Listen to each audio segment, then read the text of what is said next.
Ken from Alliance with a sweet message, sweet, S-U-I-T-E, sustainable, unique, innovative, timely, economical. Today, I want to take you on a journey on how we build large parts cleaning systems. This will be a series of videos talking about the various aspects of building very large cleaning machines.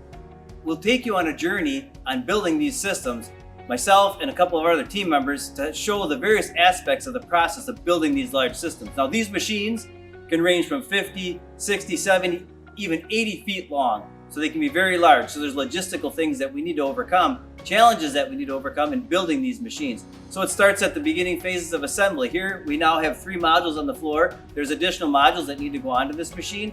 We start with the assembly of the tanks themselves. We have to develop wiring plans. We have to figure out the control system, all kinds of things that happen with building these large machines. We're going to take you on a journey through a series of videos, short clips, to educate you on how these things come together, from start to finish, from build through testing to teardown and shipping.